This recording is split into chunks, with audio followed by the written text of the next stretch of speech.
ताणं नमो सिद्धाणं नमो ऐर्याणं नमो वज्रायाणं नमो लोहे सवसाहूणम्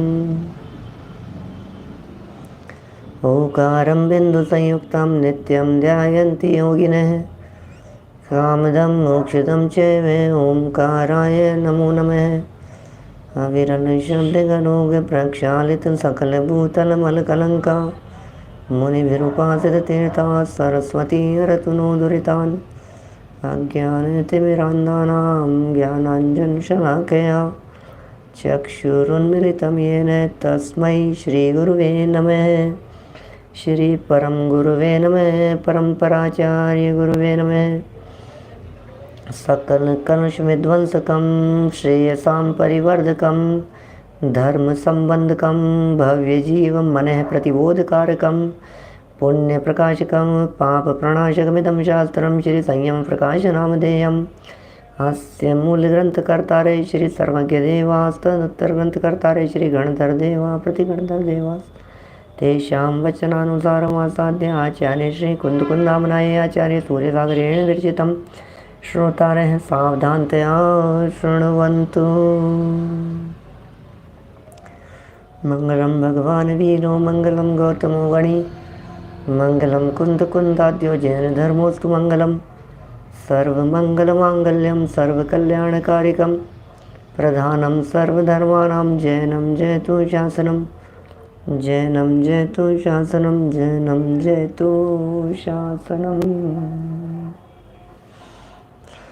संयम प्रकाश नाम का यह ग्रंथ है आचार्य सूर्य सागर जी महाराज साहब द्वारा लिखी गई। यह सुंदर रचना द्विदल संबंधी प्रकरण अपना यहाँ संपन्न हुआ और जितनी बातें द्विदल के संबंध में हो सकती थी वो सब अपेक्षित विस्तार से अलग अलग अपेक्षाओं से कह दी। निष्कर्ष के रूप में यदि मैं फिर आपसे बात कहूँ तो कह सकता हूँ दूध दही और छाछ बस ओरिजिनल फॉर्म में इनका दो दल वाली चीज़ों के साथ जिनमें से तेल नहीं निकल सकता हो, माने ड्राई फ्रूट्स को छोड़ दीजिए, ऐसा कह सकते हैं हम।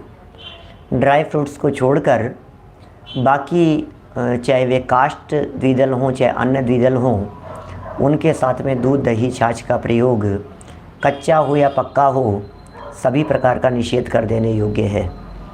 और जब इस प्रकार का निषेध होता है तब इस जीव का श्रावक धर्म पलता है। ये कुछ बातें यहाँ जानने समझने योग्य थी। घी वगैरह और अन्य चीज़ों के साथ में द्विदल नहीं होता, इस तरह का तो इन्होंने अर्थ भी बहुत विस्तार से सिद्ध करके हमें यहाँ बताया। देखिए 314 नंबर पेज पर ये सब प्रकरण यहाँ हो गया। कल हमने कुछ जिज्ञासा समाधान भी एक प्रकार से आपके किए थे। कुछ लोगों को ऐसा लगता हो कि कितनी देर में पैदा होते हैं, तो साहब इतनी देर बाद में पैदा होंगे तो क्या फ़र्क पड़ता है, इतनी देर में तो अंदर चला जाएगा, इतनी देर में तो खा पी करके निपटा लेंगे। नहीं भाई, तुरंत ही पैदा हो जाते हैं। यही बात स्मरण में रखने योग्य है। टच हुआ और पैदा हो गया, बस। लार के साथ में जीभ पर जैसे ही वो चीज़ टच हो गई उसी तरह से जीव उत्पन्न होना शुरू हो गया। अब वे इतने बड़े नहीं हो सके कि वे हमारे को दिख सकें, इसलिए दिखने योग्य अवस्था के होने में थोड़ा सा टाइम ज़रूर लग सकता है, लेकिन हिंसा का पाप तो हमें लगेगा ही। अरे भाई, मैं इस बात को यदि मनुष्य जीवन के रूप में जन्म लेने की बात करूं तो आपको पता ही नहीं लगता है कब आया है जीव। जीव का असली जन्म तो गर्भ में आने का नाम है ना। जैसे विग्रह गति पूरी करके सम्मूर्छन अवस्था में जन्म लेना वो जन्म हो गया है ना। अब इसकी यदि अपन बात करें, मनुष्य जीवन की यदि हम बात करें तो असली जन्म जन्म थोड़ी ना है। गर्भ में जब आया है तो जब गर्भ में आ गया है तो फिर बतलाइए उसका क्या किया जाए, वो जन्म हुआ कि नहीं हुआ। असली जन्म तो वही है 9 महीने पहले वाला। भगवान महावीर स्वामी की जो आयु के संदर्भ में चर्चा की गई, उसमें भी गर्भकाल सहित 72 वर्ष बतलाया गया। माने वो समय उसमें जोड़ दिया गया, 9 महीने का समय जो गर्भकाल का था उसे साथ में जोड़ दिया गया। वास्तव में असली जन्म तो वही होता है। सैनी पंचेंद्रीपना, मनुष्य जीवन, मनुष्य आयु, मनुष्य नाम कर्म, ये सब उनके जीवन में शुरू हुए या नहीं हुए गर्भ अवस्था में। मैं कहता हूँ 9 महीने का गर्भ अवस्था में मरा तो मनुष्य गति का मरा या नहीं मरा। 8 महीने का मरा तो मरा या नहीं मनुष्य जीवन लेकर के। 7 महीने का, और यदि वही 3 महीने का मनुष्य जीवन लेकर के गर्भ में मर गया तो उसको मनुष्य आयु वाला ही मानेंगे ना। और यदि 1 महीने का होकर के मरा तो साहब वही बात है।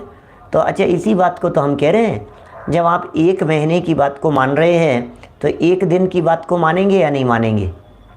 अब 1 दिन की बताओ, दुनिया में किसे पता लगता है 1 दिन के बारे में कि आज ये गर्भ धारण हो गया है, गर्भ में जीव आ गया है, ये दुनिया में कैसे पता लगेगा। पता ही नहीं लग सकता है।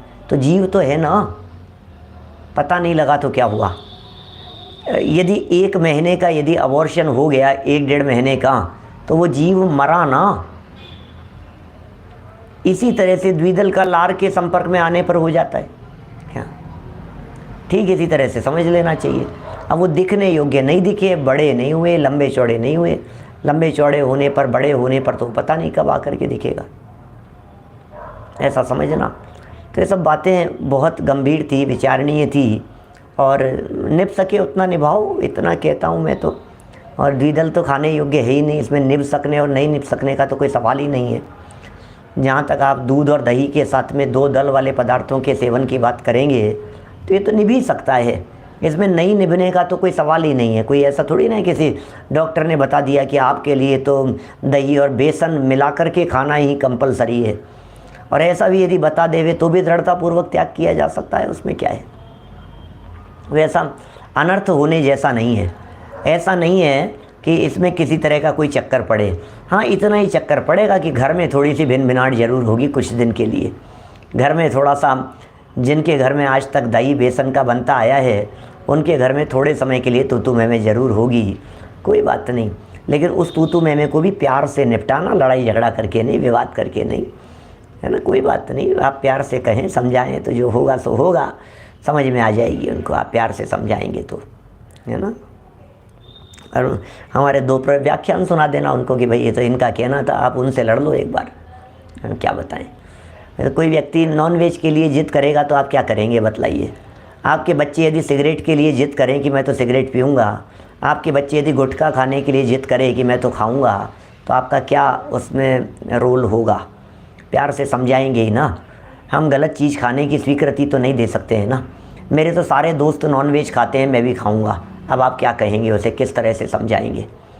तो बस जिस तरह से आप नॉनवेज के बारे में कहते हैं उसी तरह से आप द्विदल के बारे में कहिए। द्विदल जस्ट लाइक नहीं, द्विदल जस्ट लाइक नॉनवेज नहीं, ये नॉनवेज ही है क्या, तो शायद नॉनवेज जैसा। अरे नॉनवेज है ये, नॉनवेज जैसा क्या होता है। हम कहें कि साहब ये दूध जैसा है, गाय के थन से निकला, ये दूध जैसा है। अरे दूध जैसा गाय के थन से निकला है, दूध ही है। दूध जैसा क्या होता है। तो ये त्रस जीवों का शरीर है, त्रस जीवों का प्राण है, त्रस जीवों का कलेवर है। असंख्याते त्रस जीव उसमें उत्पन्न हो रहे हैं। त्रस जीवों का शरीर होने से मांस जैसा है। अरे जैसा हटा दो बीच में से, जैसा नहीं है। जैसे ये मेरी माँ जैसी है, मौसी, मासी कहते हैं ना, मासी, मौसी, मासी हो, वो मौसी होता है। मौसी किसका नाम है कि माँ नहीं है, मासी है। तो ये माँ जैसी है इसलिए कह दिया। देखिए ये सब हो गई चर्चाएं, इसलिए कितनी देर वेर का विकल्प कोई नहीं करे। अरे देर का विकल्प मत करो, जितना देर करोगे इसके त्याग करने में उतनी तकलीफ होगी, है ना। गलत चीज़ का तो तुरंत त्याग कर देना चाहिए। चलिए और आगे बढ़ते हैं। राई और सरसों के संदर्भ में कुछ विचार की यहाँ बात कर रहे हैं। 314 नंबर का पेज है। राई और सरसों क्या चक्कर है, मैं थोड़ा सा कंफ्यूज हूँ इसके संबंध में। राई अलग चीज़ होती है और सरसों अलग चीज़ होती है। राई के दाने अलग होते हैं, सरसों के दाने अलग प्रकार के होते हैं। जो राई होती है वो ब्लैक होती है, और जो सरसों होती है वो सरसों भी दो तरह की होती है, एक पीली सरसों और एक काली सरसों। क्या सरसों दो प्रकार की होती है, पीली सरसों और काली सरसों। और जो राई होती है वो राई अलग ही होती है।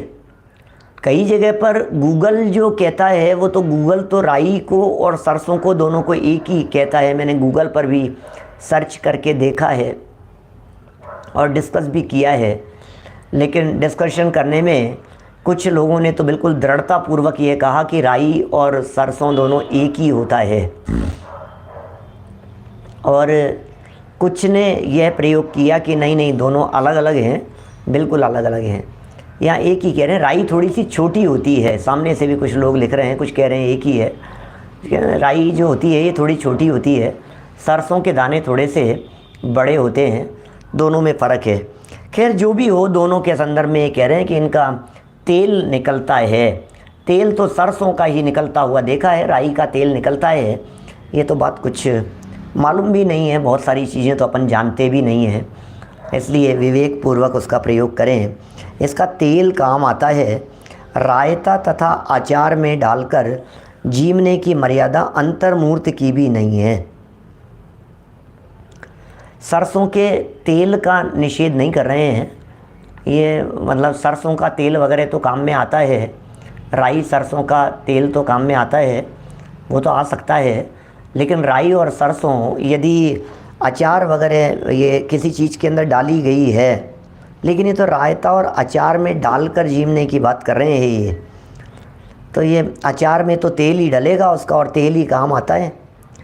और जबकि हमने इसके संदर्भ में, राई के संदर्भ में जो चर्चाएं सुनी हैं वो नमक के संपर्क में आने पर उसमें जीवोत्पत्ति की बात सुनी है। कारण की तरह जीवों की उत्पत्ति हो जाती है। अब राई का त्याग करें आप तो अच्छी बात है, लेकिन राई का त्याग करने से पहले आपको बहुत बातें गंभीरता से सोचनी पड़ेगी, क्योंकि राई का प्रयोग तो सभी जगह पर हो रहा है आपके घर के अलावा। यदि आप खुद का भोजन करते हैं शुद्ध सात्विक, घर का मर्यादित, अपने ही घर का 4 आदमियों का, तो आप ज़रूर उसको निभा सकते हैं। लेकिन आप किसी भी जगह पर भोजन करेंगे, आप धर्मशाला में भोजन करेंगे, भोजनशाला में भोजन करेंगे, आप बाज़ार का तो छोड़ ही दीजिए, आप किसी के घर जा कर के भोजन करेंगे तो वहाँ भी आपको थोड़ा सा तकलीफ़ आने की संभावना है। तो आप उसका विचार करके उसको देखिए क्या हो सकता है।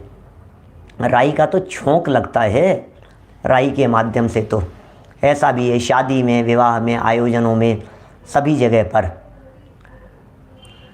माने राई के दाने जो होते हैं ये काले हों और सरसों पीली हो ऐसा मात्र ही नहीं है। सरसों ही 2 प्रकार की है, एक काली सरसों और एक पीली सरसों, ऐसा है। तो सरसों 2 प्रकार की है। और मैंने जो डिस्कस किया उसमें मालूम चला कि राई के दाने काले रंग के होते हैं, वो अलग है बिल्कुल। तो यहाँ राई की बात अलग समझ, या राई और सरसों को यदि दोनों को अलग अलग कर दिया जाए क्या। अब ये प्रश्न मेरे से पूछ रहे हैं, लेकिन सच में तो इनके लिए भोजन विशेषज्ञ और चरणानुयोग जो विशेषज्ञ हैं वे सच में विशेष रीति से जवाब दे सकते हैं। मतलब खान पान और भोजन संबंधी चीज़ों में बहुत निम्न ज्ञान है हमारा, अल्प ज्ञान है। जितना पढ़ते सुनते हैं, देखते हैं, जितना समझते हैं उतना आपको बता देते हैं। और यहाँ भी महाराज साहब ने कोई प्रमाण नहीं दिया और ज़्यादा उसके संदर्भ में लिखा भी नहीं है, इसलिए अपन उसके बारे में क्या कहें। माने यदि ये प्रमाण देते, यदि ये कुछ लिखते, यदि कुछ, अरे 2 लाइन तो और लिखते कम से कम। ये तो इन्होंने 2 लाइन में ही निपटा दिया। 2 में भी पहली लाइन में 2 अक्षर छूटे हैं और दूसरी लाइन में भी 2 शब्द छूट गए हैं। मैंने 1.25 लाइन में निपटा दिया ये क्या। चलिए आगे टॉपिक बदलते हैं। इक्षु रस निर्मित शक्कर आदि से दही का संबंध। दही शक्कर का क्या संबंध है। एक बार पहले भी दही शक्कर वाला प्रकरण आया था, तब यही निष्कर्ष निकला था जो वापस यहाँ निकाल रहे हैं। इनको यदि दही में मिला दिया गया, कुल मिलाकर के दही में कोई भी चीज़ यदि मिला दी गई तो उसकी मर्यादा अंतर्मुहूर्त हो जाती है, एक मुहूर्त हो जाती है, ऐसा मान लीजिए। माने पौन घंटे के अंदर अंदर आपको वो दही ख़त्म करना है, दही पूरा खाना है। जिस दही में कुछ भी मिला दिया गया है ऊपर से, या तो फीका दही है, जैसा जमा था बिल्कुल वैसा ही दही है, कुछ भी उसके अंदर मिलाया नहीं गया है, लेकिन यदि उसमें नमक मिला दिया गया है, यदि उसमें मिर्च मसाले जो भी आप समझ लीजिए, आप धनिया पुदीना जो भी जिस तरह की जो चीज़ें होती है उसमें तो द्विदल जैसी चीज़ हो जाएगी। और ये यहाँ कहने से शुगर ही मिला दिया आपने, बूरा मिला दिया, शक्कर मिला दी, उसमें गुड़ मिला दिया उसमें, तो ये कह रहे हैं कि ये अंतर्मुहूर्त तक की उसकी मर्यादा है। इक्षु रस निर्मित शक्कर से दही का संबंध।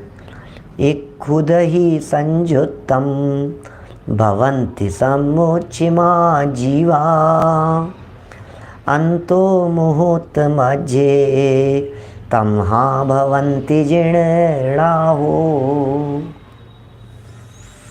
क्या कह रहे हैं? इक्षु दही संयुक्तम, इक्षु माने इक्षु, दही संयुक्तम, जब इनका मिलान हो गया, भवंती हो जाता है, सम्मुचिमा जीवा, सम्मूर्छन जीव उसमें उत्पन्न हो जाते हैं। अंतो मुहूर्त मध्य, अंतर मुहूर्त के बीच में ही, तमहा उसमें, भवंती होते हैं, जीर्णा हो। जिननाथ ने ऐसा कहा है कि उसमें अंतर मुहूर्त में ही, अंतर मुहूर्त के भीतर भीतर ही ये जीव पैदा हो जाते हैं, ऐसा कहा। इक्षु रस से बनी हुई जैसे शक्कर तथा गुड़ दही में मिलाकर शीघ्र खा लेनी चाहिए। इसका मतलब निषेध तो नहीं कर रहे हैं, ये शीघ्र खा लेनी चाहिए, ऐसा कह रहे हैं। ये द्विदल दोष के संदर्भ में जो कोई व्यक्ति इस तरह की बात कहते हैं कि राई वगैरह के संबंध में जो चर्चा चल रही है, ऐसा तो बिल्कुल नहीं है। ये तो हम बहुत स्पष्ट कह सकते हैं आपको, द्विदल तो नहीं है। होते होंगे जीव, वो अलग आप उसको नाम दीजिए, अलग संज्ञा दीजिए, लेकिन यदि कोई सरसों के दाने के साथ में, या क्या नाम है दूसरी, राई के साथ में नमक के मिल जाने पर द्विदल कहता है, तो वो भूल में है, क्योंकि द्विदल का संबंध तो दही दूध के साथ में है, पॉइंट नंबर 1। पॉइंट नंबर 2, द्विदल का संबंध दो दल वाले पदार्थ के साथ में है। सरसों के दाने के दो दल नहीं होते क्या, इसलिए सरसों का दाना द्विदल नहीं कहला सकता। और दूसरी बात, सरसों के दाने का दही से संपर्क होने पर तो उसका निषेध आया नहीं है कहीं, आप तो उसके नमक की बात कर रहे हैं, इसलिए द्विदल संज्ञा का प्रयोग तो हम उसके लिए नियम से नहीं कर सकते। हाँ, अन्य अभक्ष्य में आप ज़रूर बात कह सकते हैं। होते हैं क्या, लिख रहे हैं सरसों के दाने के दो दल होते हैं क्या, लिख रहे हैं सामने, ऐसा तो नहीं है। और यदि होते भी हों तो भी सरसों के दाने को तो भक्ष्य कहाँ है क्या, सरसों के दाने तो खाने योग्य हैं, सरसों का तेल भी उपयोग लेने योग्य है। सरसों के दाने के दो दल नहीं होते, और कदाचित होते भी हों, मान लीजिए क्या, कदाचित होते भी हों तो उसमें द्विदल का दोष नहीं लगेगा। इसलिए नहीं लगेगा दही के साथ में लेने पर भी, क्योंकि वो तिलहन पदार्थ में है, उससे तेल निकलता है सरसों का क्या, इसलिए जैसे बादाम का तेल निकलने पर उसका दही के साथ में संपर्क द्विदल नहीं कहलाता, उसी तरह से ये सरसों के दाने का दही के साथ में संपर्क होने पर द्विदल नहीं कहलाएगा, और नमक के साथ में तो द्विदल का संपर्क है ही नहीं। राई के कदाचित होते हों तो राई के संदर्भ में आप सावधान रहें। भैया विचार कीजिए और निभे जितना निभाइए। आप यदि निभा सकते हैं, आप यदि घर की महिला हैं, सामने चर्चा करने वाली, सुनने वाली, यदि आप लोग महिला वर्ग में बहुत सारे लोग होंगे, बहुत सारे तो पुरुष ही हैं सब, लेकिन यदि कोई घर में खाना बनाने वाले हैं तो आप मत बनाइए, आप यदि कर सकते हो तो घर के सारी होम मिनिस्टर आप ही हैं, तो आप जो चाहें वैसा आप करें, जैसा आप बनाएंगे वैसा खाएंगे घर वाले, और उनको तो पता भी नहीं लगेगा कि आपने इसमें किसका छौंकन लगाया है, इसे डाला है कि नहीं डाला है, जो आप कर सकते हो। लेकिन त्याग करने से पहले घर के बाहर यदि किसी के यहाँ भोजन कर रहे हैं, चाहे अपने पियर में ही जा कर के कर रहे हों, कोई व्यक्ति हैं वो अपने ससुराल में जा कर के भोजन कर रहे हों, तो भी आपको बराबर ध्यान रखना पड़ेगा। अपने मामा जी के भोजन कर रहे हैं, अपने बुआ के भोजन कर रहे हैं, अपनी मौसी के भोजन कर रहे हैं, घर का ही भोजन कर रहे हैं, किसी जैन भोजनालय में, जैन शिविर में, आयोजनों में यदि आप कर रहे हैं, सब जगह पर चक्कर पड़ेगा, क्योंकि वो उसमें पोए वगैरह के अंदर भी डाल देते हैं सब राई वगैरह, इस तरह की चीज़ें। सो मैंने तो सिर्फ आपको आगाह किया है, सावधान किया है, मैं डरा नहीं रहा हूँ। आप यदि त्याग करेंगे तो हम तो अनुमोदना ही करेंगे आपकी, है ना, और आप नहीं करें तो नहीं करें, इसमें क्या है, जो जैसा हो वैसा करें। चलिए, ये दही वगैरह के अंदर यदि कोई भी चीज़ मिला दी गई है तो अंतर्मूर्त उसकी मर्यादा कही है, क्योंकि वे थोड़ी देर बाद ही जीवों की उत्पत्ति होने से अभक्ष्य हो जाती है ना। बर्तनों की शुद्धि की तरफ बढ़ते हैं साहब अपन। बहुत तरह के बर्तन हैं, बहुत तरह के बर्तन हैं भाई साहब, कितने तरह के बर्तन हैं, ये तो इनको ही पढ़ करके पता लगता है। कांसी के बर्तन, पीतल के बर्तन, चांदी के बर्तन, सोने के बर्तन, लोहे के बर्तन, शीशे के बर्तन, कतीर के बर्तन, एल्यूमिनियम के बर्तन, जर्मन सिल्वर के बर्तन, तांबे के बर्तन, कितने कितने तरह के बर्तन कह दिए भाई साहब इन्होंने। क्या देखिए क्या कह रहे हैं ये। राई सरसों का तो प्रकरण अपना हो गया पूरा, है ना। और वैसे राई वगैरह का कोई संपर्क दही के साथ में बनता भी नहीं है, इस तरह का दही दूध वगैरह के साथ में राई का क्या, राई सरसों वगैरह का क्या लिंक होगा, ऐसा कोई लिंक बैठता भी नहीं है, इसलिए वो निरर्थक हो जाती है चर्चा। चलिए, बर्तन बहुत तरह के बता दिए। कांसी के बर्तन अपनी जाति के सिवाय, यदि कांसे के बर्तन आपके घर में प्रयोग आते हैं तो पुराने ज़माने की बातें हो गई। आजकल तो जो बर्तन प्रयोग में आते हैं, स्टील के बर्तन प्रयोग में आते हैं आजकल तो, और क्रॉकरी के नाम पर थोड़े कांच के और ये बर्तन प्रयोग में आते हैं, और थोड़ा सा स्टैंडर्ड हो तो अपने चांदी के बर्तन प्रयोग में लेते हैं। और कहीं कहीं आजकल स्टैंडर्ड के नाम पर विवाह शादी आयोजनों में जर्मन सिल्वर के बर्तनों को भी प्रयोग में लेने लग गए हैं, है ना। तो कांसी के बर्तन अपनी जाति के सिवाय, यदि कांसी के बर्तन हैं तो अन्य के काम में नहीं लाने चाहिए, दूसरों के काम में नहीं लाने चाहिए। जैसे महाजन, ब्राह्मण आदि को इन्हें विदेश में नहीं ले जाना चाहिए, इन बर्तनों को विदेश में भी नहीं ले जाएं, और इन बर्तनों को अपनी ही जाति वाले लोगों में प्रयोग में लेवें। कोई दूसरे जाति के लोग यदि हों तो उनको आप भोजन अन्य जाति के, जैसे मान लीजिए कहीं कोई सर्वेंट वगैरह हैं, कहीं कोई और भी कोई काम करने वाले हैं, कर्मचारी हैं, कोई आए हैं, कभी किन्हीं को भोजन है, तो फिर आप उनको ध्यान रखें, आपको उस बर्तन में आप उनको भोजन नहीं कराएंगे। कांसी के बर्तन की बात कही है। पीतल के बर्तन, इनको मद्यपी, मांसभक्षी, मधुसेवी को नहीं देना चाहिए। पीतल के बर्तनों को, पीतल के बर्तन इन लोगों को कभी भी नहीं देवें। घर में यदि रजस्वला स्त्री से संपर्क हो जावे पीतल के बर्तनों का, तो इन्हें खूब गर्म कर लेना चाहिए। पहले भी आई थी ऐसी चर्चा, रजस्वला स्त्री से यदि इनका स्पर्श हो जावे तो उन्हें इतने गर्म करना चाहिए कि वे लाल हो जावे। रांगा तथा लोहे के बर्तनों की शुद्धि कांसे समान जानना। क्या माने, रांगे के बर्तन हो, रांगा के, और लोहे के बर्तन हो तो इन्हें कांसे के समान जानना। और कांसे के बर्तनों के संदर्भ में तो ये कह दिया था कि अन्य काम में अपनी जाति के अलावा दूसरी जाति के काम में नहीं आने चाहिए, जैसे महाजन, ब्राह्मण वगैरह विदेशों में भी नहीं ले जाना चाहिए। तो ये, और ये कह रहे हैं लोहे के बर्तन, तो ये स्टील के बर्तन भी तो लोहे के ही हैं, स्टेनलेस स्टील तो है, तो लोहा ही वो, स्टेनलेस कह दिया लेकिन स्टील ही है ना वो। तो वो लोहा भी जो है, मतलब वो स्टील के बर्तन भी आप उनको फिर यदि कोई दूसरे हैं तो फिर उनके लिए आप बर्तन ही अलग कर दीजिए। आप जिन बर्तनों में वे लोग अन्य जाति वाले लोगों को आप भोजन कराएंगे, चाय पिलाएंगे, कुछ भी होगा, पानी पिलाएंगे, तो फिर वो उनका बर्तन ही अलग तरह का रहेगा। फिर हम उस बर्तन को उपयोग में नहीं लेंगे, है ना। स्टील, क्योंकि इसमें स्टील का प्रयोग नहीं है ना इस पूरे प्रकरण में, इसलिए लोहे के बर्तनों को ही स्टील के बर्तन कहते हैं। जंग रहित लोहा है, ऐसा समझ लीजिए, है ना विनय जी भाई साहब, ऐसा ही है, जंग रहित लोहा है। बाकी बर्तनों की मर्यादा पीतल के बर्तनों के समान जाननी चाहिए। मिट्टी के बर्तनों का क्या कहना है भाई साहब?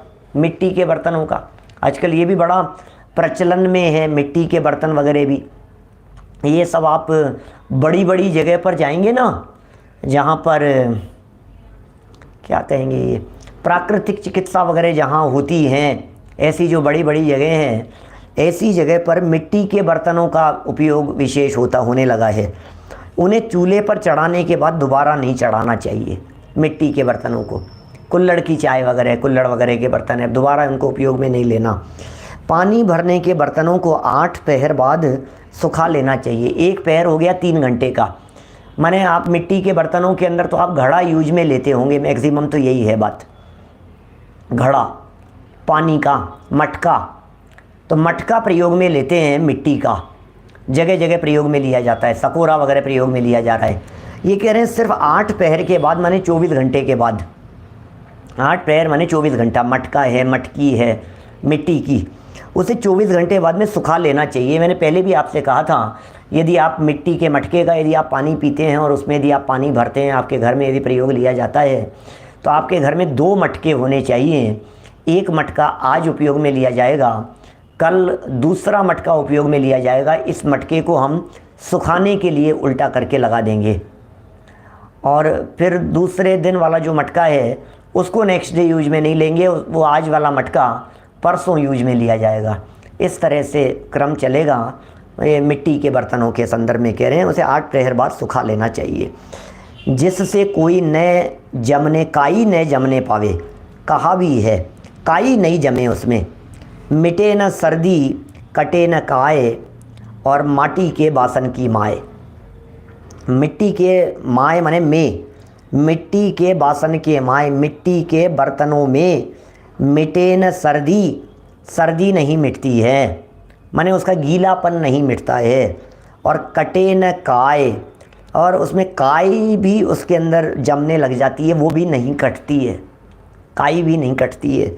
इसलिए मिट्टी के बर्तनों को ये सुखाने का इन्होंने प्रावधान बतलाया। अर्थ समझ में आया क्या? मिटे न सर्दी, सर्दी माने गीलापन उसका, ये तो मिटती नहीं है।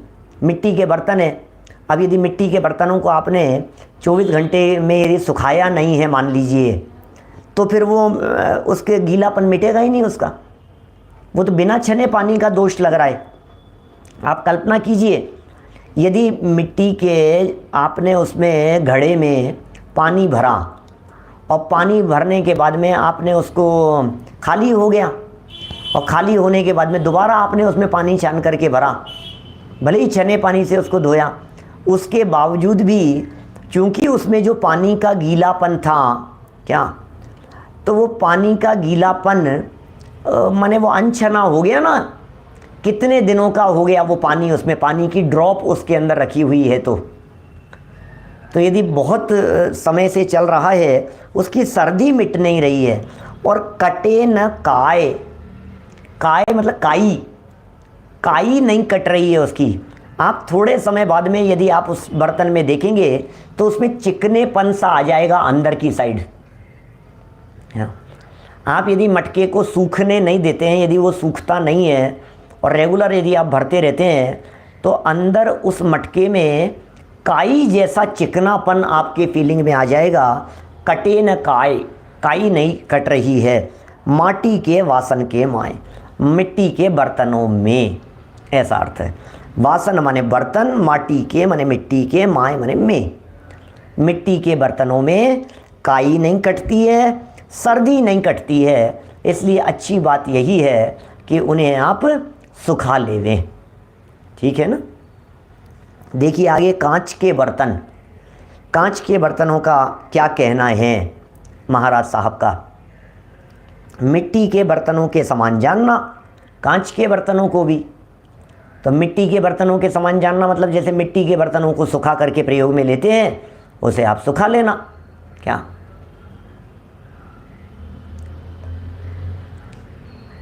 क्या कह रहे हैं? अभी ये 2 मिनट करता हूँ बात देखो, श्री जी के अभिषेक की भी बात करता हूँ।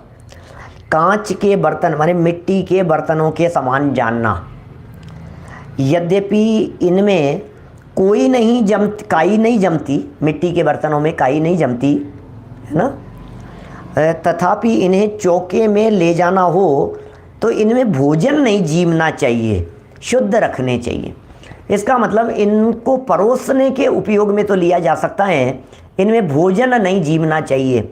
लाइन तो मैंने यहाँ आज पढ़ी है, लेकिन मेरा बचपन से ही इस चीज़ का त्याग इसी प्रकार का है। अब ये दादी जी हमारे खाते नहीं थे कांच के बर्तनों में, तो हमने भी उसी समय से छोड़ दिया था, बचपन से ही मैंने कांच के बर्तनों में नहीं लेते। तो अब चीनी मिट्टी में तो लेना ही नहीं, चाइना की जो मिट्टी है वो तो बॉन चाइना में तो लेना ही नहीं। बॉन चाइना तो वो तो हड्डी है उसमें, और उससे मिलते जुलते बर्तनों के अंदर भी नहीं लेना, तो कहाँ आप उसके अंदर चक्कर में पड़ते रहेंगे। लेकिन इसके परोसने का निषेध यहाँ नहीं किया। बॉन चाइना के तो परोसे हुए भी नहीं चलेंगे, लेकिन यदि कांच के बर्तन में का उपयोग लिया जा रहा है तो उसमें जीमना नहीं, क्या उसके अंदर उसमें भोजन नहीं करना कांच के बर्तनों में। क्यों नहीं करना चाहिए, अब ये इन्होंने इसका कारण तो नहीं दिया है, लेकिन बस इतना ही है कि शायद उसके बनने की जो प्रोसेस है वो बहुत ज़्यादा अशुद्ध होती है, ऐसा कह सकते हैं। दूसरी बात ये कि वो मांजने में नहीं आते, धुलते ही है, मतलब उनको वो उस तरह का जो क्या कहेंगे अपन, स्क्रैच जैसे जिसमें लगता है, इस तरह से मांजे नहीं जा सकते उनको, इसलिए आप उसको सावधानी रखें, है ना। देखिए, तो इस तरह से उनको शुद्ध रखना चाहिए। पत्थर के बर्तनों की क्या बात है, इन्हें उपयोग कर जल से धोकर सुखा लेना चाहिए तथा दूसरों को नहीं देना चाहिए, पत्थर के बर्तनों को। अब मुझे लगता है शायद हो सकता है पत्थर के बर्तनों को दूसरे को नहीं देने के पीछे ये भी कारण हो कि वो अनर्थ दंड के अंतर्गत चला जाएगा। ये जो हिंसक चीज़ हो गई ना, पत्थर का आपने बर्तन दे दिया, मान लो काफ़ी हैवी होता है पत्थर का बर्तन, और आपने दे दिया तो वो उससे वो हिंसा कर सकता है, किसी की हत्या कर सकता है, किसी के सर पर मार करके उसको प्राणघात हो सकते हैं उसके। जैसे चाकू नहीं देते, छुरी नहीं देते, ब्लेड नहीं देते, इस तरह की चीज़ें हैं ना, उस तरह से ये पत्थर के बर्तनों को भी उसी तरह से समझना। हिंसोपकरण वत जान करके उसको किसी अन्य को देने का निषेध किया है। ठीक है, काष्ठ के बर्तन, लकड़ी के बर्तनों की बात करें, काम में लेकर पानी से धोकर सुखा लेने चाहिए। लकड़ी के बर्तन यदि कदाचित होते हैं क्या, कैसा जो भी है, खल वगैरह भी नहीं देने चाहिए भैया जी, ये खल वगैरह भी नहीं देना इस तरह की, क्योंकि असी धनु हलु हिंसोपकरण नहीं दे यश लादे, क्योंकि ये सब हिंसा करने वाली चीज़ें हैं, उसका भी निषेध ही जानना चाहिए। लकड़ी के बर्तनों की चर्चा चल रही थी, काष्ठ माने लकड़ी, इनके काम में लेकर के पानी से सुखा लेना चाहिए। हाँ, काष्ठ के बर्तनों के अंदर बेलन आ गया, लकड़ी के बर्तनों में, और लकड़ी के बर्तनों में बेलन हो गया। पत्थर के बर्तनों के अंदर आपके ये चकला भी पत्थर का हो सकता है आपके यहाँ, और कुछ चीज़ें इस तरह की पीसने वगैरह की जो आप कूटते हैं जिसमें इस तरह की, वो भी पत्थर की हो सकती हैं। चकला लकड़ी का भी हो सकता है, ऐसा भी संभव है। उन्हें धो करके सुखा लेना चाहिए और दूसरों को नहीं देना चाहिए, अन्यथा काम के नहीं रहेंगे भैया। यदि दूसरों के घर में चले गए तो फिर वो काम के नहीं रहेंगे। आपके यदि चकला और बेलन यदि दूसरे के घर में चले गए हैं तो फिर वो आपको वापस देगा, तो आप फिर उनको क्या करेंगे, तो आप उससे शिष्टाचार के नाते, अरे नहीं रख लीजिए यार, आप ही रख लीजिए, हमारे पास में है, सीरियसली और है हमारे पास में, ऐसा कह कर के आप उन्हें जिसने मांगा है, जिसको दे दिया गया है, आप उसको ही दे दीजिए। विशेष, जिन बर्तनों पर कलई हो उन्हें शौच पेशाब के लिए नहीं ले जाना चाहिए। यदि कभी ऐसा अवसर आ पड़े तो उन्हें अग्नि से संस्कारित कर फिर काम में लेना चाहिए। ध्यान में रखने की बात यह है कि चौके में जितनी भी सामग्री ले जानी चाहिए वह सब श्रावकों के संपर्क की ही होनी चाहिए, अन्य के संपर्क की नहीं होनी चाहिए। ये भी एक बहुत महत्वपूर्ण बात इन्होंने कह दी है, माने अन्य से संस्पर्शित वस्तु चौके में नहीं लानी चाहिए, श्रावकों के द्वारा ही स्पर्श की गई वस्तु चौके में लानी चाहिए। एक अलग हटके प्रश्न बीच में आ गया, श्री जी का अभिषेक, बर्तनों का प्रकरण चल रहा था, तो श्री जी के अभिषेक के संदर्भ में क्या कहना है आपका? वो कौन से बर्तन में किया जाना चाहिए? वास्तव में तो श्री जी के अभिषेक संबंधी तो एक प्रवचन ही अलग ही होना चाहिए। बातें इतनी है श्री जी के अभिषेक के संदर्भ में, अभिषेक पाठ, बार बार अभिषेक हो रहे हैं, थाली का प्रसंग, कौन सी थाली में रख रहे हो, कौन छू रहा है, कितनी बार कर रहा है, जल में श्री जी पड़े हुए हैं, कितनी देर तक पड़े हुए हैं, जो आ रहा है वही उनको नहलाए जा रहा है, 2-2 4-4 घंटे तक पड़े रहते हैं। ये क्या तमाशा मचा रखा है लोगों ने, हमें तो समझ में ही नहीं आता है, हैं? तुम भी आ जाओ, तुम भी आ जाओ। अरे श्री जी का अभिषेक श्री जी की शुद्धि के लिए है, ये कोई ऐसे बुला करके उनको इस तरह से किया जाता है कि आओ भाई तुम भी आ जाओ, भाई तुम भी आ जाओ, भाई अरे आओ आओ आओ, देखो साहब, अरे वो 3 लोग के नाथ हैं, उनका स्नान तो है, यद्यपि वो शुद्धता की दृष्टि से एक बार हो गया, शुद्धता की दृष्टि से चांदी की थाली में रखो उसे। स्त्री अभिषेक के समर्थक तो हम नहीं हैं, बिल्कुल नहीं हैं। तो बराबर उनका शुद्ध सात्विक प्रासुक जल से एक बार कर लिया, समय की मर्यादा पूर्वक कर लिया कि भाई इतने समय जिनको करना हो वे उस समय आ जावें, प्रक्षाल के समय आ जावें, चांदी के बर्तन हो, चांदी के बर्तनों से किया जावे, है ना, लोहे के बर्तनों से उनका श्री जी का नहीं किया जावे, है ना। ये अभिषेक उपसर्ग है, इस तरह का एक लेख काफ़ी सालों पहले का मैंने पढ़ा था, और मुझे गड़ाकोटा के एक बाबूजी हैं, 90 वर्ष की उम्र है उनकी, तो वो उन्होंने मेरे को लेख दिखाया भी था बहुत पहले, शायद इसमें सन्मति संदेश में कहीं छपा था। माने वो केवल प्रक्षाल ही है वो, क्योंकि अभिषेक तो जन्माभिषेक होता है, लेकिन क्या करें, वो प्रक्षाल के लिए ही अभिषेक पाठ, अभिषेक नाम लिखा है, तो ठीक है, वो नाम भेद है, भाव समझ लेना चाहिए उसका। बहुत सालों पहले सन्मति संदेश में, सन्मति संदेश कितने 15-20 साल से तो मेरे ख्याल से छप ही नहीं रहा है, बचपन में आती थी, पढ़ते थे। प्रकाश चंद जी हितैषी जी साहब अपने बड़े ज़बरदस्त विद्वान हुआ करते थे, किसी समय में थे, उस समय नाम था उनका बहुत, और बड़े अच्छे विद्वान थे, प्रकाश चंद जी हितैषी जी, हमने खूब सुना है उनको। आते भी थे, शिविरों में भी आते थे पहले बराबर, फिर उनके बाद में वो बंद हो गई, वो पत्रिका ही बंद हो गई, लेकिन आज भी वो पुराने अंक यदि मिलते हों तो उन्हें बराबर उपयोग में लेना चाहिए, पढ़ना चाहिए, पुराने अंकों को पढ़ना चाहिए। चारों अनुयोगों की सम्मिलित सामग्री उसमें मिलती थी, दिल्ली वाले थे ना। चलिए खैर, बहुत बातें हो गई है प्रक्षाल के संदर्भ में भी, अब थोड़ी बहुत बातें मैंने थोड़ी सी कह दी है। चांदी के बर्तनों से किया जाना चाहिए, चांदी के बर्तन में किया जाना चाहिए, बार बार श्री जी को निकाल करके बाहर नहीं लाना चाहिए, और प्रक्षाल करने के लिए एक प्रतिमा को अपन ने निकाल लिया, बाकी उनको अरे सिंहासन से बार बार में उतार करके आप बाहर लेकर के आओ, ये क्या तरीका है, ये बतलाइए आप। क्या मैंने जितना कहना था कह दिया मैंने, और इससे ज़्यादा क्या चर्चा करें, इन्हीं बातों को इनलार्ज किया जाएगा और यही होगा। मोटी मोटी बातें तो इसी तरह की हैं सब, किसी तरह की भूल नहीं हो, कच्चे जल से नहीं हो, प्रासुक जल से होना चाहिए। श्री जी के अभिषेक के लिए किया गया जो प्रासुक जल है, वो प्रासुक जल गर्म कर किया हुआ होना चाहिए, लवंग वगैरह मिश्रित जल से अभिषेक नहीं होता है। श्रीलेखन वगैरह भी जो किया जाता है, समझ लीजिए आप, श्रीलेखन जैसे अपन कहते हैं, थाली पर अपन ने श्री लिखा और उस पर भगवान की प्रतिमा को विराजमान किया, उसमें भी वो चंदन केसर से नहीं लिखना चाहिए उसके ऊपर, क्योंकि फिर उसमें जल के अतिरिक्त अन्य से अभिषेक का प्रसंग बनेगा, उसे पानी से ही आप श्री लिखें उसके अंदर, ऐसा करें। माने पानी में आपने उंगली लगाई और पानी से ही आप प्रतीकात्मक रूप से उसमें श्री लिखें, ऐसा। क्योंकि अब ये छोटी छोटी सी बातें हैं, सावधानी जैसी बातें होती है, इसलिए मंजन वगैरह तो एक अलग चीज़ हो गई, वो तो उनकी शुद्धता और परिमार्जन के लिए हो गया। उसकी तो जिस तरह की विधियां बतलाई गई है उस तरह से उनका मंजन होना चाहिए।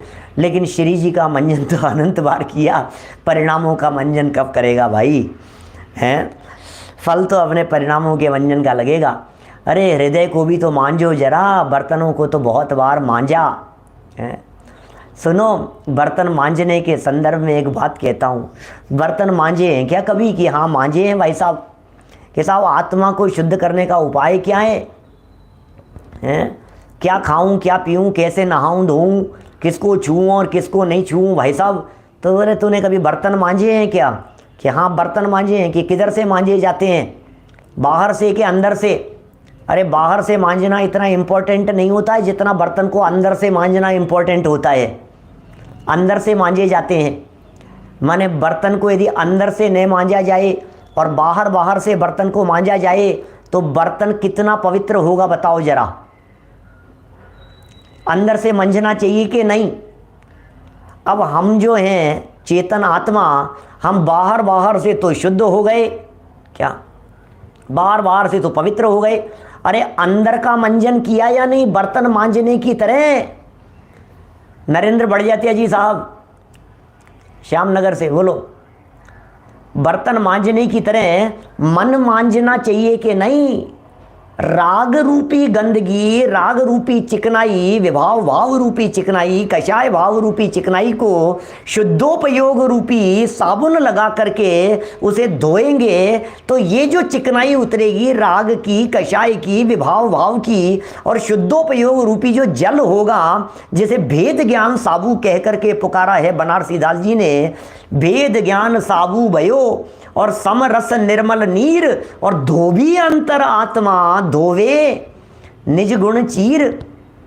अंदर से धोइए भाई साहब, क्या तन मांझना रे एक दिन मिट्टी में मिल जाना। धर्मेंद्र जी साहब, ये कोई गजब की लाइन है। क्या तन मांझना रे एक दिन मिट्टी में मिल जाना, और तन मांझ रहे हैं, तन मांझ रहे हैं, यही हो रहा है। बाहर की सफाई हो रही है, बाहर की शुद्धता हो रही है, बाहर की पवित्रता की तरफ सबका ध्यान है। अरे अंदर की पवित्रता की तरफ ध्यान दो भैया। क्या अंदर की सर्विसिंग करना चाहिए। बाहर तो पहुंच लेते हो आप गैस को, चूल्हे को, कभी अंदर से सर्विसिंग कराई है क्या आपने उसकी? चूल्हा है आपका, उस चूल्हे को आपने बार से पहुंच लिया, लेकिन अंदर से उसके गैस के जो बर्नर हैं अंदर से भी कभी सफाई होनी चाहिए। चौक हो जाएगी नहीं तो वो गैस। अंदर से सफाई कीजिए, शरीर की अंदर से सफाई नहीं, मन की सफाई कीजिए, आत्मा की सफाई की बात कीजिए, आत्मा की पवित्रता की बात कीजिए, आत्मा की शुद्धता की बात कीजिए भाई साहब। क्या तन मांझना रे। इसलिए ऊपर से मंजन हो रहा है, अंदर से मंजन नहीं हो रहा है। बर्तन साफ करने की विधि, जिसे बर्तन साफ करना आता हो उस व्यक्ति को आत्मा साफ करना आ जावे, आसानी से आत्मा साफ करना आ जावे, इसमें कोई कठिन काम नहीं है। बस बर्तन साफ करना अच्छे से आना चाहिए। बाहर से करते हैं कि अंदर से करते हैं, तो अंदर से करते हैं तो अंदर से कीजिए। ये बर्तन है क्या, शुद्ध आत्मा को भरा जाएगा इसमें, शुद्ध आत्मा का निवास है इसमें। ये शुद्ध आत्मा जहां है, कीजिए जरा। क्या चलिए, अभिषेक वाला जो प्रकरण था बीच में आ गया और थोड़ी बहुत बातें मैंने कह दी है। समझदार को इशारा ही काफ़ी है, और क्या बात कहें। निरंतर जल की धाराएं चलती रहे, ये सब उचित नहीं है। क्या जल धारा चल रही है, जल धारा चल रही है, इंतजार ही हो रहा है भाई साहब।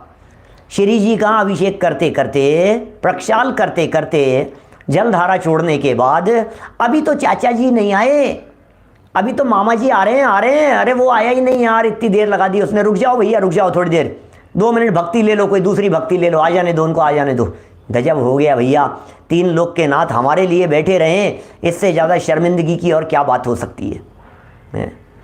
3 लोग के नाथ उन्हें विराजमान करके बिठा दिया और हम बैठे, अरे आ रहे हैं मजे से आ रहा है। 5 मिनट 10 मिनट लग गए, 5 मिनट वो किसी से बोलने लग गया, किसी का फ़ोन आ गया, कोई कपड़े बदलने लग गया, उसको दुपट्टा नहीं मिल रहा था और उसको ये नहीं मिल रहा था तो नहीं सही यार, कौन सा जरूरी है?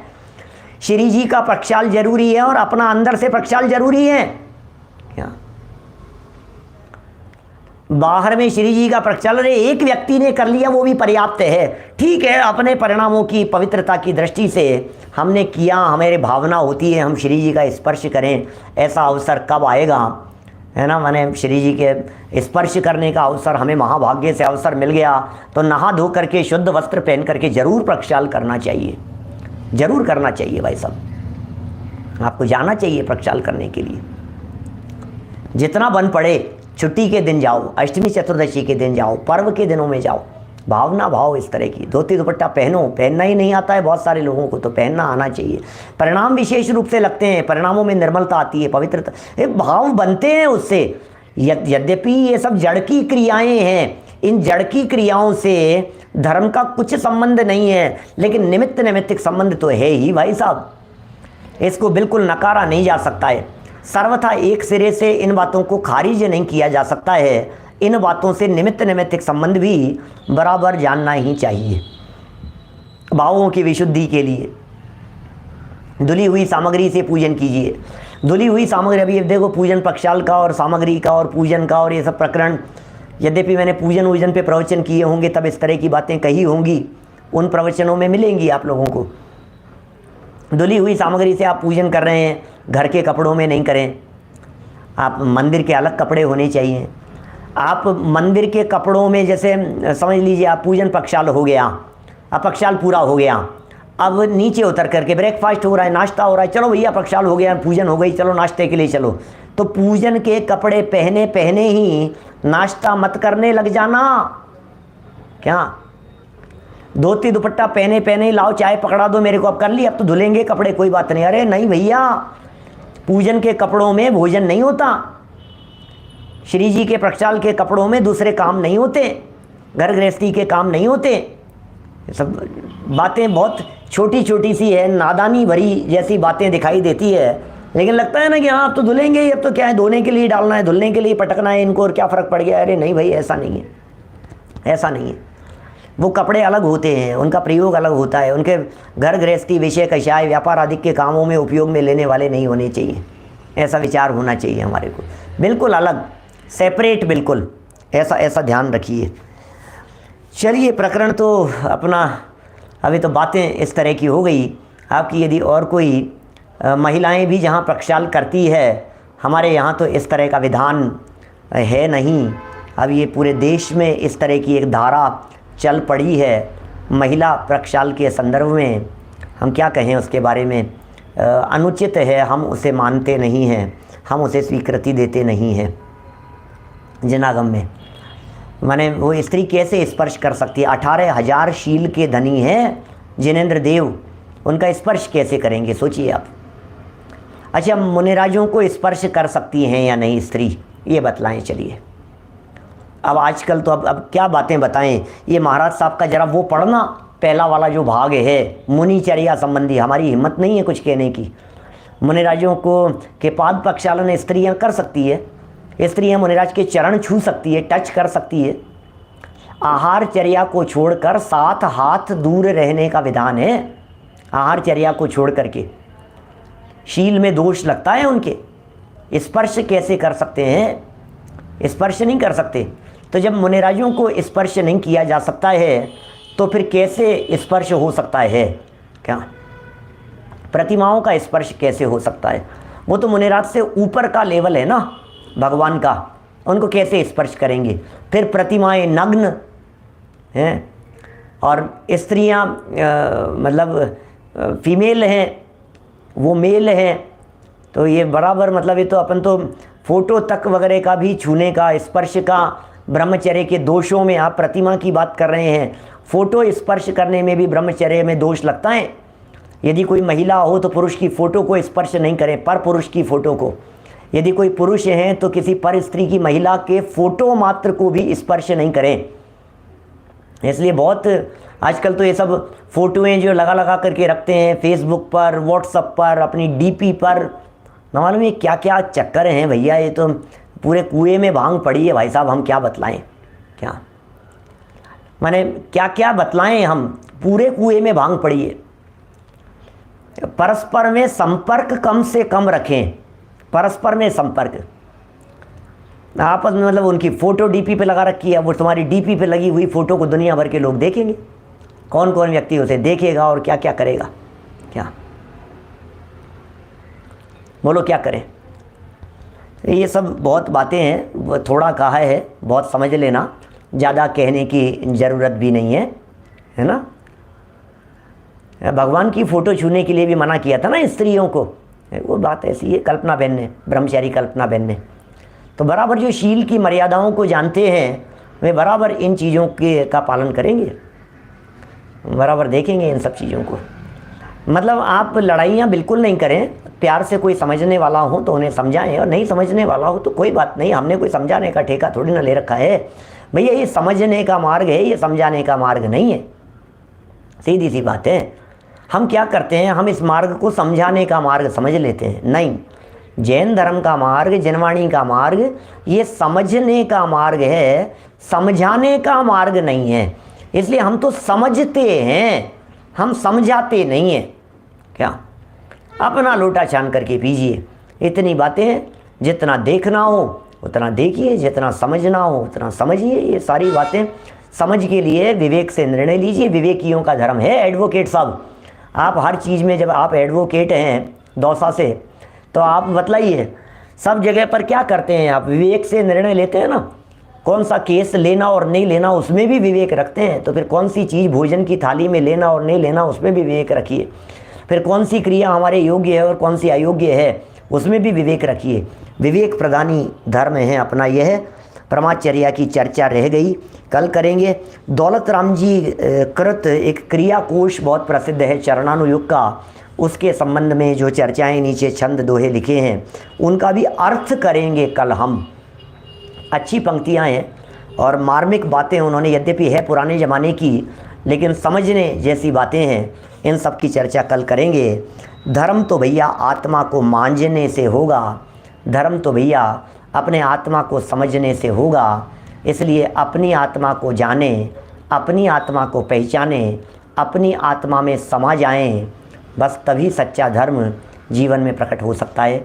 हम सब सच्चा धर्म अपने जीवन में प्रकट करें और यथासंभव अपने बाह्य आचरण और जीवन को निर्मल और पवित्र रखें। इसी भावना से बात को यहीं विराम देता हूँ। जनवाणी स्तुति। जावाणी के ज्ञान ते सूझे लोकालोक, सोवाणी मस्तक नमू सदा देत हूँ ढोक, सदा देत हूँ ढोक।